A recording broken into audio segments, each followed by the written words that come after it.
Programa de hoje, o homem que tem a polícia no sangue. Em vez da criminalidade diminuir, quem diminui é a polícia. O que você tá falando aí? Tem, olha o teu tamanho, meu irmão. E o tamanho de quê? Tu quer que eu tome seu celular? Rapaz, não me pega na carreira. Deputado federal e atual secretário de Segurança Pública de São Paulo. O grande problema do nosso país, da nossa legislação, não é o Código Penal. É sim o não cumprimento depois que o criminoso é condenado. O homem da lei, Guilherme Derrite. Boa, Derrite, aqui está o Derrite, nosso homem que está aqui, nosso secretário. Outro dia eu estava vendo ele. Onde é que você tá? Não sei, eu estava vendo você lá. Muitas entrevistas. Tá bonito, hein? Paletó bonito. Não tô tão bonito igual o fuzil, ele tá na estica fuzil, hoje, hein? tá elegante, importante. Deixa eu falar um negócio pra você agora, sério, que eu fiquei preocupado. A Dirce foi assaltada. Eita. Sério? Hoje, 6h30 da manhã, ela mora aqui na Chácara Clabim, que é um bairro aqui, classe média em São Paulo. Tá bom. E estava vindo trabalhar para abrir o bar. O comércio. Aí o que aconteceu? Ela estava no carro dela, que não é blindex, é um carro normal, e veio um motoqueiro com o garupa. Olhando, o garupa disse que fica olhando pro carro. Fica fitando. E ela falou, porra, esse cara tá me olhando. Deu um miguezinho, o cara olhando, e no vidro da frente ela não tem insufilme. Certo. Aí o cara viu que ela estava sozinha. Quando viu que estava sozinha, ela parou um pouco atrás, o cara desceu e veio com o berro. Abre, me dá a bolsa e me dá o celular. Acho que ele queria negócio de Pix. E aí ela ficou desesperada. E a bolsa dela estava no banco de trás. Quando ela abaixou para pegar, o cara colocou a cabeça dentro do automóvel. Um motoqueiro atrás, tirou o revólver e deu 6 tiros. Pá, pá, 6 tiros? 6 tiros. Caraca. Um tiro pegou na perna do cara e ele saiu correndo. E não assaltou. Só que na hora ficou naquele desespero. Provavelmente esse cara era um policial que estava paisana. Porque, Deve ser. Porque o cara atirou na perna e deve ter atirado para cima. Eu pergunto pra você. O ladrão tava com a arma na mão. O ladrão tava com a arma na mão. Com certeza o policial não atirou pra cima, atirou pra cima do ladrão. Mas ele errou todos aqueles tiros? Pode ser que sim. Esse final de semana tivemos também um caso de tentativa de roubo de motocicleta que viralizou o vídeo. Um policial aposentado se deparou, viu. Por isso que eu falo que o policial é policial 24 horas por dia. E nesse caso, até depois que ele aposenta. Pro resto da vida. Você acha que é um policial esse cara? A chance é gigantesca, né? Chance é muito então, grande. mas ela falou que o cara passou por ela, buzinou e ela ficou estática. Ela não conseguia fazer nada. Diz que todo mundo vai embora na hora. Sim. Diz que ninguém presta socorro. Travou, né? Vai todo mundo embora e ela viu o cara saiu correndo e tal. O que a pessoa faz nesse momento? E outra coisa, não pode colocar um insufilme na frente, porque o cara ele só atacou ela porque ela estava sozinha. O criminoso, eu falo, Emílio, além de tudo, eles são covardes, né? Então eles dão preferência realmente na hora de cometer o delito, se for mulher, se estiver sozinha. Tem uma série de fatores que fazem. Por isso que o crime, ele não dá pra gente achar que o bandido é um coitadinho vítima da sociedade. Ele faz uma série de raciocínios para cometer o delito. No Brasil, de forma geral, comete o crime porque é vantajoso economicamente. A lei favorece a impunidade, mas eles são seletivos na hora de tentar. Porque, vejam vocês, a chance de ele tomar uma invertida, de ser surpreendido por um homem é muito maior do que uma senhora, como a dona Dirce, que é um exemplo de cidadã, trabalhadora, empreendedora, acorda cedo, vem trabalhar. Ele é covarde, ele vai pegar uma senhora que está sozinha, enfim. Mas acho que a questão do insufilme nesse caso aí poderia ter ajudado, aliás, dificultado a visão do criminoso, mas a legislação também tem uma série de restrições, na parte da frente não pode tantos %. Eu confesso que eu não sou especialista, porque essa área de trânsito nunca foi a minha... Porque o cara é vagabundo mesmo. Demais. Ela falou que o cara ficou olhando, ele só foi atacar ela porque ela estava sozinha. Mas os criminosos fugiram nesse caso aí? Então, fugiram, não, ele tá com tiro na perna, né? Então provavelmente a gente vai encontrar. Eu faço um desafio aqui e depois gostaria que vocês divulgassem. Quando a gente encontrar e prender esse criminoso, eu duvido que ele não tenha nenhum antecedente criminal. Entendi. E sabe por que eu tô voltando nesse assunto? Que o problema do Brasil é a porta giratória, que eu sempre venho falando. Tem uma notícia otimista, eu sou otimista por natureza, você sabe disso. Você fez um desafio aqui para mim na minha primeira aparição com o finado Major Olímpio, o senador. Isso. Você falou, Derrite, você nunca vai aprovar o fim da saída temporária. Nós conseguimos. Mas voltou agora para trás, né? Não voltou. A lei estabeleceu o entendimento do judiciário o seguinte, que vale para quem cometeu o crime a partir do dia 12 de abril de 24, e quem cometeu antes, eles entenderam que foi uma espécie de direito adquirido. De toda forma, só adiou a vitória, assim. Quem cometeu o crime hoje for condenado, não tem mais direito à saída temporária. A médio prazo no Brasil, ela vai acabar. Então já é uma grande vitória.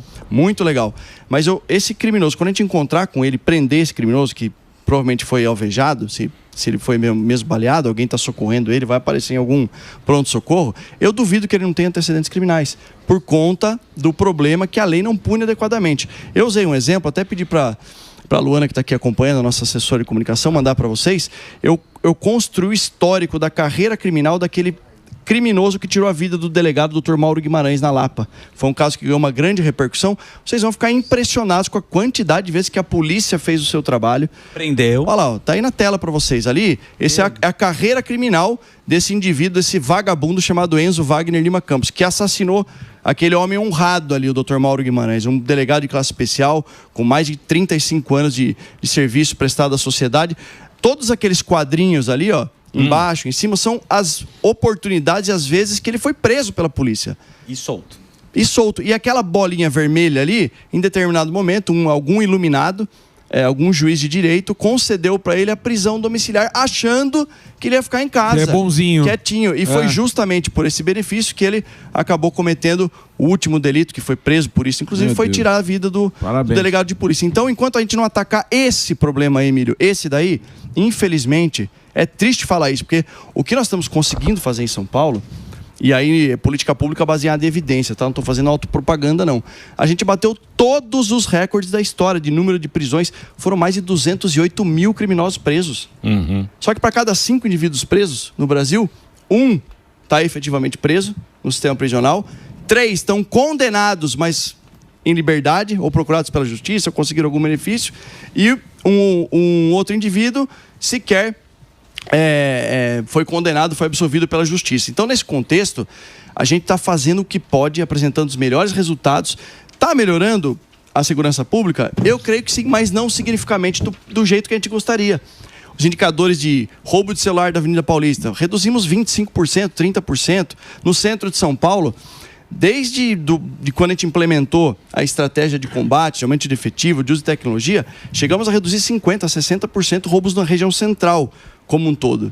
A gente usa sempre o exemplo do Rudolph Giuliani em Nova York. Ele entrou para a história, estudado no mundo todo, reduzindo 30% os delitos. Sim. A gente reduz 50%, 60% e não consegue atingir o nosso objetivo. Sério que foi só isso que ele reduziu lá? Foi super falado. Mas o problema é a questão lá, super estudada no mundo todo. A teoria das janelas quebradas, onde se pune o menor dos delitos para evitar que uma hora aconteça. Aqui não.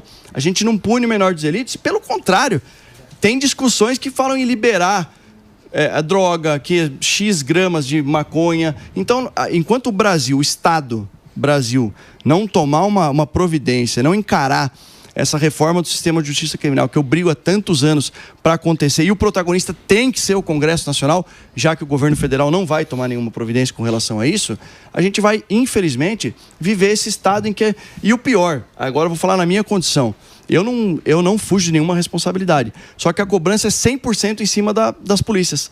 Como se fosse culpa da polícia esse criminoso aí que tirou a vida do Dr. Mauro Guimarães. A polícia fez o seu trabalho inúmeras vezes. exatamente.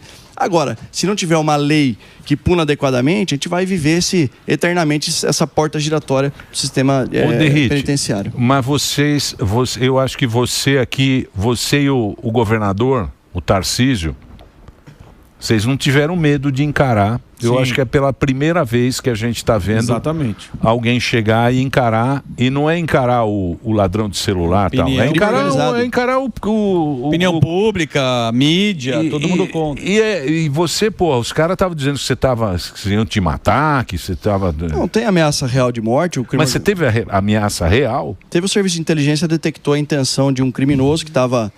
Com essa intenção, foi apreendido com ele 2 fuzis, mais de 2.000 munições. Um dos fuzis era uma MAG, né, que é um fuzil 762 que dá rajadas. Isso teria capacidade de perfurar os blindados, que são as viaturas que eu infelizmente tenho que andar com blindado, com escolta. Mas é o que você falou, Emílio, alguém tem que encarar esse combate. E veja, eu vou dar um retrato de uma semana aqui do nosso trabalho. comecinho da semana passada. E percebam que a gente vai construindo redes colaborativas, né, que a gente fala na literatura acadêmica. Acordo de cooperação com a Polícia Federal e com a Receita Federal para combater o tráfico internacional de drogas do Porto de Santos. Semana passada apreendemos um container 790 quilos de cocaína. Caceta. 790 quilos. Prejuízo de mais de 40, 50 milhões de reais para a organização criminosa. Ainda na semana passada, prendemos um criminoso que estava trazendo quase 900 quilos de cocaína, 832 quilos, na verdade, para São Paulo. E detalhe, nesse caso aí ganhou repercussão porque, infelizmente, a juíza liberou o criminoso na audiência de custódia. Sim. Liberou um criminoso que estava com quase 900 quilos de cocaína. Aí eu tenho que agradecer aqui o Ministério Público e o Tribunal de Justiça de São Paulo, porque eu falei com ambas as instituições, na figura dos seus líderes aí, né, o Dr. Paulo, Procurador-Geral de Justiça, e o Dr. Fernando Torres Garcia. O Ministério Público recorreu dessa decisão. Ele está preso. Olha o trabalho que deu. Liberou na audiência de custódia. Um indivíduo que confessou que tinha 10 viagens programadas, em cada uma delas ia ganhar 15 mil reais para transportar droga do Paraná para cá.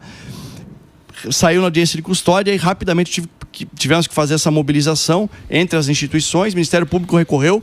O desembargador relator reverteu em prisão preventiva. Aí eu acionei o secretário de Segurança Pública do Paraná, porque o criminoso é de Londrina, para que a gente pudesse prender o criminoso. Ele está preso. Então, ainda nessa semana, tivemos uma investigação do DENTER. Então, mas para entender... Isso só para falar de combate ao crime organizado. Tá, então, mas essa história aí, eu ouvi no rádio. O cara foi preso em flagrante. Aí a juíza foi lá e falou, não, vocês fizeram essa ação, não podia ser feita, por isso eu vou soltar o cara. Não Só foi. que ele... Não é essa aí? Não, da audiência de custódia, ela liberou porque ela entendeu que, por ser réu primário, ele estava apenas transportando, ele não era realmente o traficante. Mas se a gente tiver essa benevolência com o criminoso, a gente não vai conseguir melhorar nunca.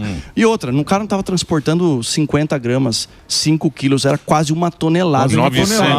832 quilos de cocaína. Se isso não é traficante, Derrite, Deus. Então, agora nessa questão aí... Só para fechar a última do retrato da semana. Investigação da Polícia Civil, do DENTER 3, depois de uma tentativa de roubo a carro forte em Ribeirão Preto, que infelizmente vitimou o sargento Márcio. Ele sofreu um disparo de .50 no rosto. Caramba. Eu fui lá no velório dele, no enterro.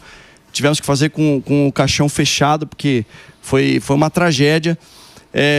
Mais de 20 policiais do BAEP trocaram tiros com 3 criminosos que estavam com uma .50, com um tripé armado. Olha a ousadia do criminoso. Parou na estrada para trocar tiro com os policiais. E se não fosse um policial extremamente preparado, que fez o curso de atirador designado na rota, que é uma ferramenta nova que a gente tem, ele tinha acabado de se formar, ele conseguiu neutralizar os 3. Eles revezavam entre eles mais de 10 minutos de troca de tiro. Se não fosse ele, o prejuízo seria muito maior. Depois, continuamos a investigação, os 3 foram neutralizados, infelizmente o sargento faleceu. A investigação apontou que quem alugou a .50, forneceu os fuzis, toda a parte logística para esse roubo do carro forte, foi um criminoso da Paraisópolis, que era procurado pela justiça. Então o COI, na tentativa de realizar a prisão dele, infelizmente ele ofereceu resistência, foi alvejado, morreu, a esposa foi presa. Mas eu estou falando retrato de uma semana. Exatamente. Se eu for falar dos quase 2 anos que a gente está aqui, é muita coisa, Emílio, quem está fazendo contra o crime organizado. Que realmente não, isso fez. A gente está vendo. Sim. Agora, o que eu preciso da lei. Eu preciso do Congresso junto para mudar a legislação, para que esses números, que mesmo tendo redução de 25% de roubo de celulares, a menor taxa de roubo da história de roubos em geral, menor taxa de homicídio, eu ainda não consegui melhorar de maneira muito perceptível a segurança pública para a população, porque a lei não ajuda a gente. Ô Derrite, agora nessa questão aí da lei, vamos fazer um break. Boa. Pode fazer então, Reginaldo. Só para a rede de rádio. No pique. Daqui a pouco tem mais perguntas aqui na Jovem Pan. Muito bem. Continuamos nas plataformas aqui com o nosso querido Morgadinho. Você falou essa questão de mudar as leis, o Congresso e tudo mais, mas como que anda a conversa com o judiciário para que não tenha entendimentos como esse de, ele é réu primário, ele não oferece muito perigo, foi a primeira vez, mesmo estando quase 1 tonelada de droga. Como que está a conversa com o judiciário hoje, antes de mudar a lei, que é uma coisa que você sabe muito bem, questão da saidinha, como demora tudo isso, como que está a conversa para falar com a turma, esse entendimento aí não pode acontecer, porque cai naquele lance da janela quebrada. Sim. A conversa está muito boa, Morgado, e vou falar muito do que a gente está construindo em inovação em política pública em São Paulo, é em parceria com o Poder Judiciário e com o Ministério Público. Eu sou muito grato a essas instituições. Eu poderia mencionar aqui para vocês algumas delas, como, por exemplo, o uso da tornozeleira eletrônica no combate à violência contra a mulher. O agressor que sai na audiência de custódia, a gente monitora por tornozeleira. Já foram mais de 30 indivíduos presos porque não cumpriram a medida protetiva, se aproximaram da mulher, a gente faz georreferenciamento e consegue. Então, tudo isso construindo com o Judiciário. Só que tanto o Judiciário quanto o Ministério Público, a carreira deles tem uma coisa chamada independência funcional. A conversa é muito boa. O nosso Tribunal de Justiça de São Paulo, nosso Judiciário é muito bom, nosso Ministério Público é muito bom. Só que por conta da independência funcional, cada juiz tem autonomia na hora que ele está com a caneta lá, de fazer o que, baseado na legislação, a interpretação dele é subjetiva. Tem uns que são mais rígidos e outros, como foi o caso dessa juíza, foi muito mais benevolente com um cara que transportava quase 900 quilos. Mas, regra geral, o nosso TJ é conhecido no Brasil todo como linha dura. Agora, o que eu preciso é restringir essa possibilidade. Como, por exemplo, na audiência de custódia para determinados crimes, tem que ser proibido. Enquanto a gente não consegue acabar com ela, que eu sou favorável a acabar. Eu não vou ser hipócrita aqui para você. No dia que nem que existir, a maneira como ela foi incorporada no Brasil está errado. Foi mediante resolução do CNJ, foi um vácuo que o Congresso deixou, na minha visão, extrapolou os limites do Judiciário. Quem tem que legislar é o Congresso Nacional, mas o Congresso acabou deixando e ela... O Congresso está fraco, hein? Mas acreditado. Isso faz já um tempo que isso aconteceu. Para mim, eu tinha que acabar com a audiência de custódia. A gente vê autoridades, como, com todo o respeito que eu tenho, até pela idade do nosso ministro da Justiça, o senhor ministro Ricardo Lewandowski, mas a gente vê ele comemorando, dando uma entrevista em público, num evento, numa solenidade, comemorando o índice de soltura da audiência de custódia. Isso vai na contramão do que a sociedade deseja. É só um exemplo de como o governo federal vai muito mal nessa questão da segurança pública. Terrível. Mas por que eu sou otimista? Eu comecei a falar e não concluí aquela hora. Porque nós vamos ter a eleição para o novo presidente da Câmara agora. Certo. E eu vou trabalhar muito forte para a campanha do deputado Hugo Mota da Paraíba. O Hugo é um amigo pessoal, está no 4º mandato, faz parte ali do grupo político ali, não que eu seja tão jovem, Emílio, mas na média de idade lá, de um grupo de deputados mais jovens que sentem essa questão da segurança como uma necessidade. E a gente vai fazer um jantar com os deputados que representam a segurança pública. Eu quero o compromisso dele em pautar a reforma dos temas de justiça criminal. Mas quem vai ganhar é o candidato do Lira. É o Hugo Mota. É o Hugo Mota? É, o deputado Hugo Mota. É baiano? Não, da Paraíba. Você tá com o Lira também? O da Bahia é o Mar Nascimento. Eu acho que não tem chance, não. Mas eu vou trabalhar pelo Hugo Mota por essa questão. Ele é bom? Bom e tem compromisso, tem palavra, assim como o Arthur Lira teve comigo também na questão da saída temporária. Independente de gostar ou não gostar dele, ele apertou minha mão e falou: Derrite, eu vou pautar o seu projeto da saída temporária. Mas isso é um absurdo, o cara que votou contra. Tem um monte de que votou contra. Eu conheço um, posso falar o nome dele? Pode. Boulos. Sim, o Boulos votou contra. A coisa também, a batata. Votou contra também. A batata também votou contra. Votou contra. Mas Derrite, votou contra. Dentro dessa parte aí da audiência de custódia, só pra a gente continuar nesse tema. Eu sou aqui deputado Alba com você. Temos aqui o fim da audiência de custódia. O que pro público entender? O que precisaria? O que acontece? Nós dois temos o projeto. Por que isso não passa? Porque pelo povo, acho que seria indiscutível. É igual a saída temporária. Quando eu fiz um desafio para o presidente Arthur Lira, eu falei: pauta o projeto, quero ver quem vai votar contra. Nós tivemos 311 votos favoráveis. Lembrando que para aprovar uma alteração na Constituição Federal, que é a maior quociente que precisa de votos, precisa de 308 votos. Eu tive voto para mudar a Constituição. A mesma coisa a audiência de custódia. E cada vez mais isso vai aumentar por conta da maneira como a esquerda enxerga a segurança pública. São duas teorias que se contrapõem, né? A teoria crítico-racional, que é a que a esquerda defende, oriunda do marxismo cultural, que olha, o bandido é um coitadinho, vítima da sociedade. Não é. E a teoria muito estudada, e aí o Samidana É os professor lá que a gente estudou na escola. É a teoria econômica do crime do Gary Becker. A decisão do criminoso, do indivíduo que não vai cometer um crime, é uma decisão racional. Sim. Que não visa, é uma decisão moral. Exato. E visa objetivos econômicos, ganhar dinheiro. É um business. É um business. Eu ia te perguntar sobre isso. Você teve lá no... Eu tive lá, conheci um pouco o trabalho que eles fazem. Como é que chama? Tem vários lugares, mas ontem eu tive no Centro Integrado de Comando e Controle, o CICC. Comando e Controle, que eles tentam juntar todas as inteligências. E o que a gente vê, eu acho que São Paulo é um... O que você foi fazer lá, Sami? Não é da sua conta. Puta, miséria. Cara, tá grosso. Perguntou sério. Nossa, velho. Pergunta séria. Desculpa, viu? Brincadeira. Desculpa, viu? Brincadeira, que eu tô nervoso por causa dos... Ele tá querendo vender inteligência artificial lá. O cara foi... Entendeu rápido. Cara grosso. Vai fazer um encontro. Eu não quero instaurar inquérito aqui não, hein, Emílio? Lá Eu não tem quero o instaurar João inquérito. Você aqui, viu? não, pelo amor de Você Deus. viu o coisa? O cara veio assim, ó. É porque ele pegou o trânsito hoje. Ah, É que ele tá morando em Cotia e pega Pega 3 Raposo horas de- todo dia. Deixa daqui um ano. Eu vou pedir carona no helicóptero da polícia.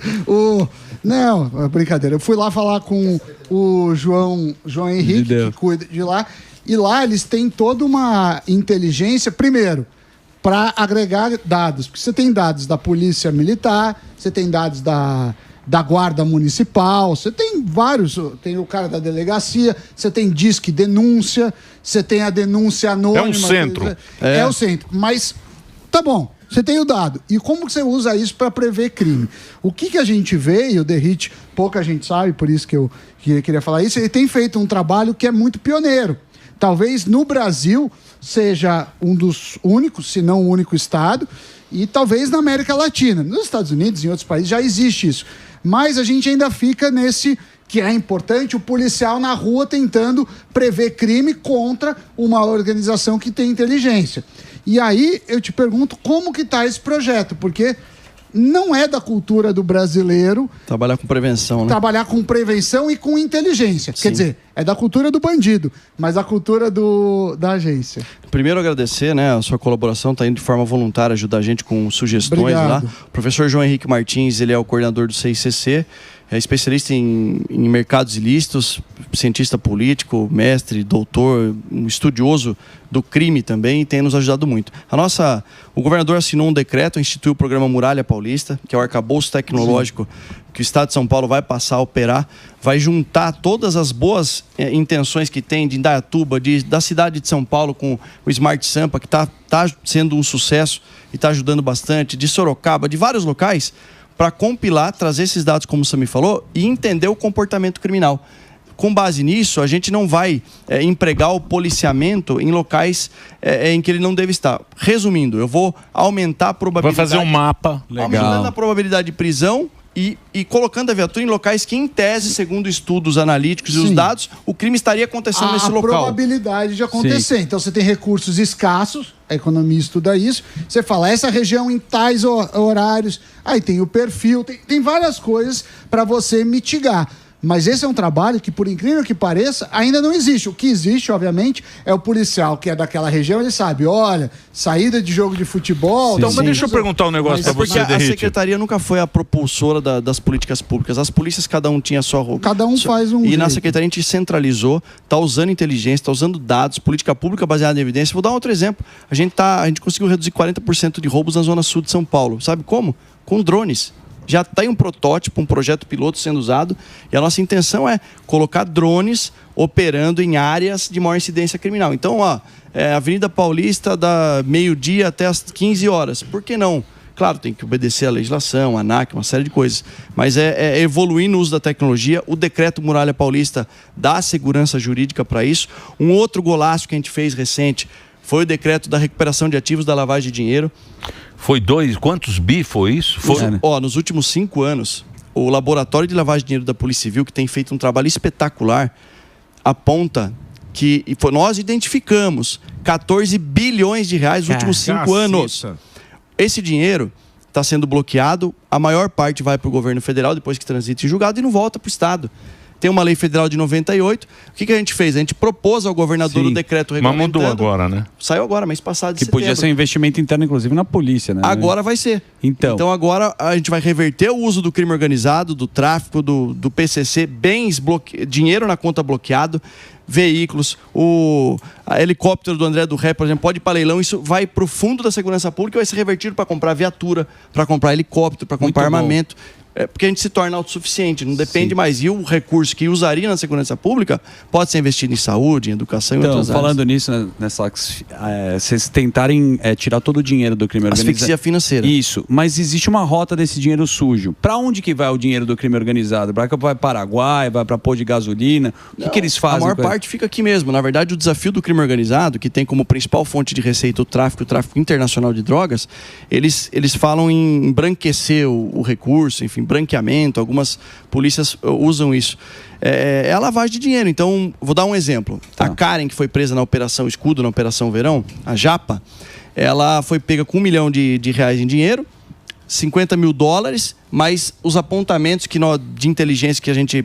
Eram mais de 30 empresas que ela operava e um valor aí estimado de R$4 bilhões de reais. Essa última, né? Do ano passado, R$4 bilhões de reais. Então, o que eles fazem? Criam empresas de fachada. A operação Downtown do DENARC também, na região central, são 78 hotéis, hospedarias que foram fechados e R$205 milhões de reais bloqueados. Aqueles hotéis da região das cenas abertas de uso. Não tem fluxo nenhum de pessoas. Então, o crime organizado usava para armazenar droga, fornecer espaço para o usuário. E o terceiro e principal ponto, que nunca ninguém tinha chego nesse detalhe, e o Dr. Sayeg conseguiu, com a sua equipe, um trabalho brilhante depois de um ano de investigação. Olha, eles estão usando o CNPJ para lavar o dinheiro do crime, como se tivesse um fluxo gigante no hotel. A gente sabe que não tem.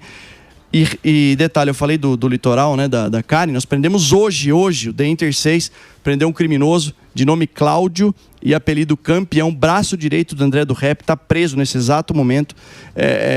Ele já foi preso em 2019, volta a falar na porta giratória. Em 2019 ele foi preso com pouca quantidade de droga, só 1 tonelada de cocaína. Cara, aí a gente prendeu ele de novo hoje. Não, é o cara que é o braço direito do André do Rap, que faz o tráfico internacional, está preso pelo trabalho brilhante lá do pessoal do The Inter 6 da Polícia Civil. Vamos ver agora se a gente consegue deixar ele preso um bom tempo. E para mudar isso é o quê? A legislação. É lei. Aí por isso, é a lei. A minha pré-campanha já para o deputado Hugo Mota, que eu sei que tem compromisso.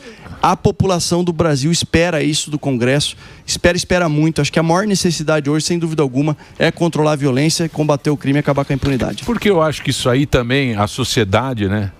Os caras normal, o cara cidadão, normal, trabalhador. o cara normal. Porque, porra, crime ninguém quer, nem esquerda nem direita. Vamos ser honestos. Todo mundo quer segurança. Nem esquerda nem direita. Crime ninguém quer, pô. Você quer sair na rua, o cara quer ir trabalhar, voltar pra casa, a menina quer ir estudar, andar na rua. É isso aí. A Dirce. Cabe a gente pressionar os caras que estão lá, né? Com certeza. Como aconteceu na época da saidinha. Na época da saidinha, você vê os deputados que estão lá e manda um e-mail pro cara. Exato. Fala, pô, vota isso aí. Se manifesta. Porque lá são 500 e pouco. 513. São esses 500 que representam o Brasil. E esses caras, quando é votado lá, tem mais poder. Uma canetada, ela tem pouco poder. Uma canetadazinha. Sozinho. Lá, ela tem mais poder porque todo mundo já discutiu. É uma discussão. Lógico. Foi difícil você passar essa... Nossa. A saidinha foi... Você lembra o tempo que foi? Lógico. A saidinha foi difícil. Mais de 5 anos. E por que você acha que teve êxito? Por causa da pressão popular, por causa da maneira como foi veiculado, e por causa do ponto que nós chegamos ao absurdo. A gente tinha vários casos, casos estatísticos, né, que foram os estudos que a gente fez. Toda a saída temporária aumentava demasiadamente o número de crimes. Tem um caso que é imoral, que são aqueles indivíduos lá, o criminoso que matou o próprio filho é liberado na saída do Dia das Crianças, ou a Suzane que matou os pais e é liberado no Dia dos Pais. Mas você tem também uma questão, tem a questão que parte da mídia tenta maquiar, dizendo, olha, só 5%, 6% não voltam. Daí eu peguei o número absoluto, Emílio. De 2006 a 2023, todas as saídas temporárias só no estado de São Paulo foram mais de 128 mil criminosos que saíram e não voltaram. Então a gente começa... É muita gente. É muito. E tem outro detalhe. Aqui que a gente fez em São Paulo, um acordo de cooperação com o TJ, volto a agradecer ao Tribunal de Justiça, a SAP, que é Secretaria de Administração Penitenciária, permitindo que o policial pegou o indivíduo que está na saída temporária, descumprindo o que a lei determina, está a partir das 8 horas da noite na rua, não está na comarca da execução criminal dele, volta direto para o presídio, interrompe aqueles 7 dias. Pegou no primeiro dia, já fica sem o benefício. Isso fez com que a gente reduzisse, era sempre alta o número de roubos, de homicídios, no período de saída.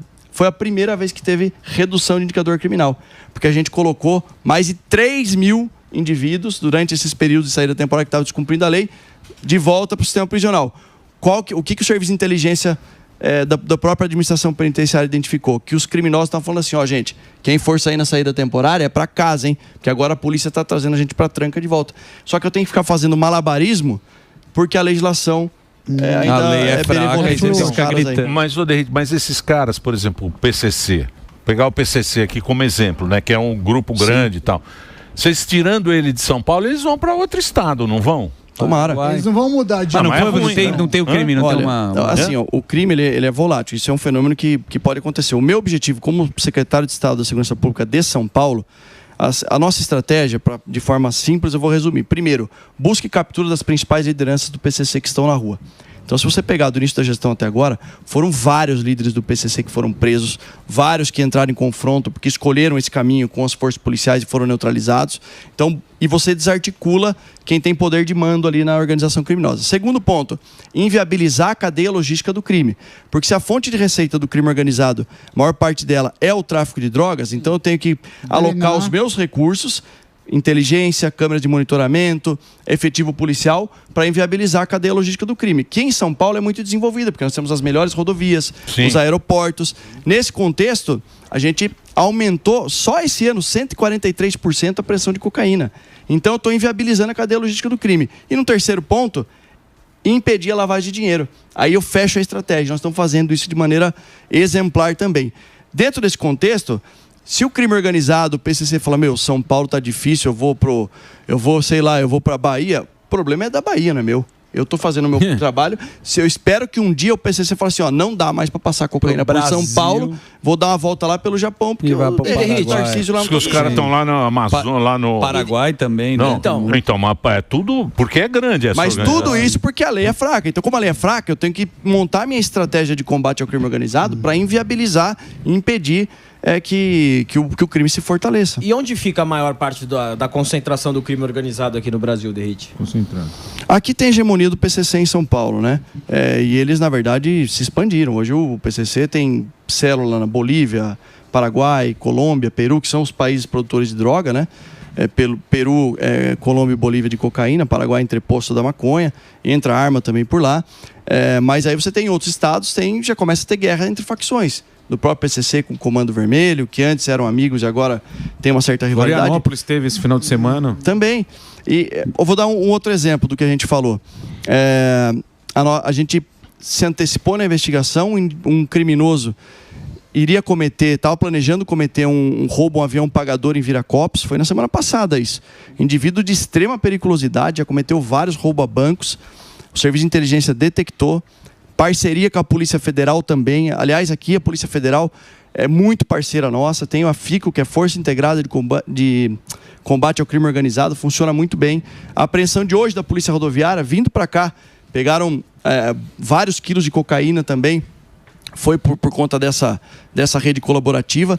Essa investigação da Polícia Federal com o sistema de inteligência das polícias detectou que esse indivíduo iria cometer esse roubo no avião pagador em Viracopos. Estavam planejando até colocar um caminhão na porta do Batalhão de Ações Especiais de Polícia de Campinas. Vejam vocês, criminalidade ultraviolenta que em qualquer país do mundo é considerado terrorista. A gente conseguiu identificar, tentamos realizar a prisão dele num local lá na região de Campinas. Infelizmente, ele atirou nos policiais e foi neutralizado. Enfim, mas é o nosso dia a dia.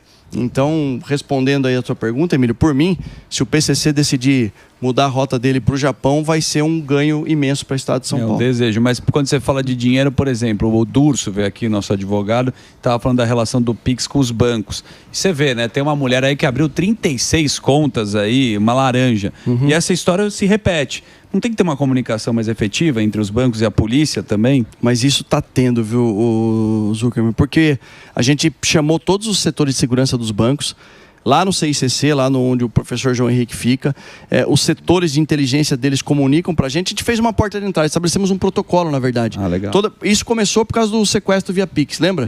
Que era uma epidemia quando a gente assumiu. E não melhorou. Porque a Dirce acha que foi Pix. Tentativa, eu não tenho Pix. Eu tenho um dinheirinho.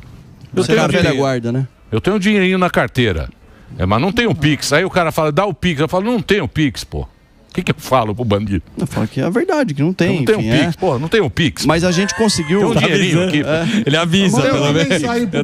Eu não tenho. Você tem Pix? Eu não tenho, eu morro de medo do Eu Pix. tenho, mas Mas a gente conseguiu reduzir R$1.000 por dia. quase 60% o número de sequestros com a modalidade Pix por causa dessa integração. Certo. Os bancos, setores de inteligência, divisão de sequestro da Polícia Civil do Dr. Fábio Nelson, um cara espetacular, junto com o capitão José Antônio, lá da Companhia de Perus, porque a maior parte dos cativeiros usados eram ali Perus, Parada de Taipas. A gente reduziu quase 60% o número desses sequestros que a vítima era levada para lá. Teve também recentemente um caso que ganhou repercussão, porque nós prendemos 4 sequestradores, um casal de idosos de 75 anos, que foi... Sequestro de Pix ou de... Pix, lá em Itacoaquecetuba, e os 4 foram liberados da audiência de custódia. Os 4 sequestradores de um casal de 75 anos. Por isso que ela tem que acabar. É só mais um exemplo aqui, não apontando o dedo pro judiciário, como eu disse, Mas em São tem Paulo cadeia para todo mundo? Olha, se não tiver, tem que construir, Emílio. É isso aí. Tem que construir. Você tem que gastar dinheiro bem gasto. Se o bandido ficar preso, e nas democracias consolidadas isso aconteceu. Quando a lei foi mais rígida, num primeiro momento você tem um aumento da população carcerária, mas no segundo momento, qual que é o efeito que as pessoas não sabem disso? O crime vai deixar de ser um negócio atrativo e a criminalidade vai reduzir. No primeiro momento você constrói um pouco de presídios, no segundo momento, eu digo assim, com 5, 10, 15 anos, diminui a população carcerária, porque o bandido... Tem medo de ser preso, claro, aqui ele não tem medo de ser preso, ele vai ser solto. Então Ele tem acabou. audiência de custódia, visita íntima, saída temporária, auxílio reclusão, que paga mais do que o salário mínimo, e a progressão de regime. Você vê casos de cara que tirou a vida de uma pessoa, do estuprador, que o cara vai... Daqui a pouco ele tá na rua. O que fala pra mãe que perdeu um filho, pro marido que perdeu uma esposa? Esse é o tipo do crime, estupro, homicídio, latrocínio, que o cara tinha que... Não digo apodrecer na cadeia, mas tinha que passar o resto da vida na cadeia se autossustentando. Trabalhando, aprendendo um ofício, guardando um dinheirinho na conta, para quando ele for sair, eu acho que isso tem que ser discutido no Brasil, é pouquíssimo discutido. Tem que pegar o cara, o meu objetivo, e as pessoas até assustam quando eu falo isso, porque acham, não, o Derrite é a favor da pena de morte. Eu não sou contra a pena de morte, como cristão que sou, mas no sistema prisional, ele tem que trabalhar, aprender um ofício para quando ele for sair, porque inevitavelmente vai sair. Então, já que vai sair, que ele saia melhor do que ele entrou e o Estado seja o protagonista. Na Argentina agora o Milei obriga todo mundo a trabalhar. Fala, Pelo menos para pagar o custo. Vai ter que trabalhar todo mundo. Só se ele se autossustentar já está ganhando, mas se a gente conseguir devolver ele melhor, aprender um ofício, melhor ainda. Mas você sabe o que eu acho, Derrite? Porque todo mundo fala aquilo que você falou, né? Sempre cai nas tuas costas. Sempre vai cair nas costas da polícia. A polícia... Pô, a polícia é boa. Sim, a polícia é boa. Tem que respeitar, admirar. Só que aí é o seguinte, também cabe ao povo, né? Cabe à sociedade também cobrar dos políticos. A gente também participar dessa luta aí para não ter. Eu acho também. Porque o que a Dirce falou, ela falou, Emílio, sabe que eu fiquei impressionada? Ninguém parou para me ajudar. Pois é. Eu falei disso porque todo mundo fica com medo. Fica com medo, é. Então, Lógico. uma senhora, eu sei, mas é uma senhora sozinha. Em defesa. Ela falou, abriu o sinal, foi todo mundo embora, ninguém parou para ajudar fica uma ninguém. É possível que alguém pegue um celular e filme, mas não liga para a polícia, não toma Mas é porque tem medo. É porque tem medo, porque se sente desprotegido. Lógico. Mas aí, Emílio, aí a gente tem que parabenizar, porque quando isso acontece, pode falar o que for. O policial, quando vê uma coisa dessa acontecendo, o cara toma atitude na hora. Mas foi um anjo da guarda, né? Porque o cara tava atrás dela. Que bom. Graças a Deus. Ô, Derrite, pô, sempre é legal quando você vem aqui. Você tá falando bem, hein? Você tá falando bem. Os caras estão falando mal de você aí no UOL. No UOL? Não, mas o UOL falar mal de mim é propaganda, agradeço. Por quê? Por que o UOL fala mal? Normal, O UOL fala bem do Lula, deve falar bem do Maduro, deve falar que Venezuela O Lula mandou um atestado, você viu ou não? Meteu atestado. É o atestado do Alba. É o mesmo médico. Ele foi no médico do Alba. O atestado falso. Ele só tem de sexta. Não, e é melhor, eu sei que Sexta tem... ou segunda? Pra deixar muito claro, tem muita coisa pra gente fazer, muita coisa pra evoluir. Estão fazendo, né? O governador Tarcísio de Freitas é o grande protagonista dessa transformação. Foi o cara que teve coragem, que me chamou. Eu expliquei na época para ele o tamanho do desafio na pré-campanha. Ele aceitou, ele dá autonomia para as polícias trabalharem. Doutor Arthur Dias, delegado-geral, é espetacular. O Coronel Castro, o Coronel Coutinho, o Coronel Pedro, o time da Polícia Militar.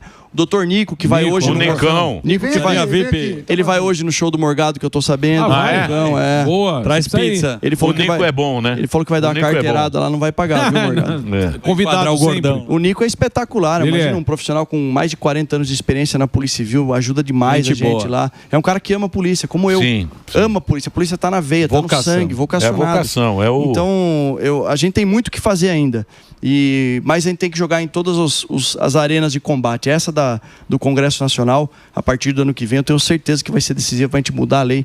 Se a gente promove uma reforma do sistema de justiça criminal para melhorar, dificultar a vida do criminoso, o Brasil é um país maravilhoso. E eu acredito no nosso país. Boa.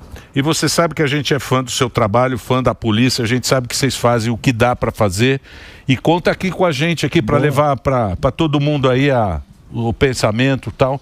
E parabéns pelo trabalho que vocês estão fazendo, principalmente por enfrentar um negócio que ninguém... Muita coragem. Que ninguém teve peito de enfrentar esses caras aí.